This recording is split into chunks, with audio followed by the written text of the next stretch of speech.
Alright, ये question देखते हैं अभी। कंसीडर मूविंग कॉइल गैल्वेनोमीटर और इसके पॉइंट्स बताने हैं, तो इसमें थोड़ा सा लिख लेते हैं पहले। मूविंग कॉइल गैल्वेनोमीटर का जो टॉर्क है, डिफ्लेक्शन टॉर्क, वो torsional constant into angle of deflection पे डिपेंड करता है, ट्विस्ट पर डिपेंड करता है। ये देखो, ये स्प्रिंग है, इसका टॉर्शनल कांस्टेंट के है, तो डिफ्लेक्टिंग टॉर्क जो है, restoring torque in fact, tau is equal to K into theta.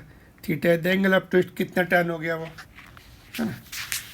तो थीटा का तो डायमेंशन होगी नहीं, के की डायमेंशन टॉर्क के बराबर होंगी, तो कितनी होगी, mL2t-2। तो यही दी है इसकी। ऑप्शन पहला देखते हैं, torsional constant in the moving coil galvanometer at the dimensions mL2t-2, तो ये सही है, ठीक है। और इसकी करंट सेंसिटिविटी कितनी होती है, बैंक, BANK, ठीक है। B magnetic field, area of the loop, ये जो लूप, ये टॉप व्यू है, ये नीचे जाएगा ऐसा, ठीक है, इस तरह से। Area of the loop, number of turns, इसमें देखो कई सारे टर्न दिख रहे हैं हमें। और के तो इसका स्प्रिंग कॉस्ट, ये अपना रिटर्निंग स्प्रिंग का ना। तो करंट सेंसिटिविटी ये हो गया। वोल्टेज सेंसिटिविटी, वोल्टेज में बैंक तो आएगा ही, रेजिस्टेंस ऑफ द कॉइल भी आ जाएगा, जो कॉइल है ये, इसका रेजिस्टेंस भी आ जाएगा। ये दिख रहा है तुम्हें, टॉप व्यू है ये कॉइल, ये वाला नीचे जाके फिर ऐसे आएगा, सिलेंडर ऐसा रहता है, तो इसके ऊपर से कॉइल ऐसे घूमते रहता है, ठीक है। तो उसका रेजिस्टेंस है। और बैंक तो करंट सेंसिटिविटी है, करंट सेंसिटिविटी बाई आर भी लिख सकते हैं, वोल्टेज सेंसिटिविटी। ये तीनों ये फार्मूले में लगने वाले, एक एक पॉइंट के लिए देखो अभी।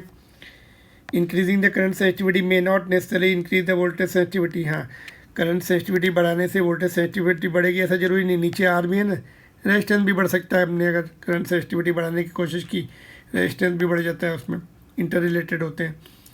तो बी इज़ आल्सो राइट, है ना। करंट सेंसिटिविटी बढ़ाने से वोल्टेज सेंसिटिविटी बढ़ भी सकती है, नहीं भी बढ़ सकती है। अगर रेजिस्टेंस है, मे नॉट नेसेसरी ना। करंट सेंसिटिविटी डिपेंड करता है आपने कैसे बढ़ाई।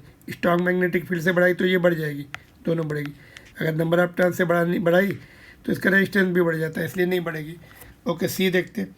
If we increase the number of turns to its double 2n, then voltage sensitivity doubles. Number of turns 2n कर दिए तो रेजिस्टेंस भी बढ़ जाता है।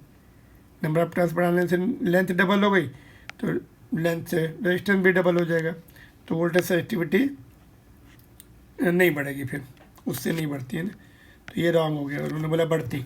D, moving coil galvanometer can be converted into a meter by introducing a shunt resistance of large value, no small value होनी चाहिए, ये भी गलत है। Current sensitivity of moving coil galvanometer depends inversely to the number of turns, no directly. देखो, current sensitivity and voltage sensitivity दोनों directly proportional number of turns. ये bank है और ये बैंकर है, एन दोनों में ऊपर आ रहा है, तो ये भी रॉन्ग हो गया। तो कौन सा ऑप्शन सही है, A B, option number 1। A B statement सही है, तो इसलिए option number 1 is the right option.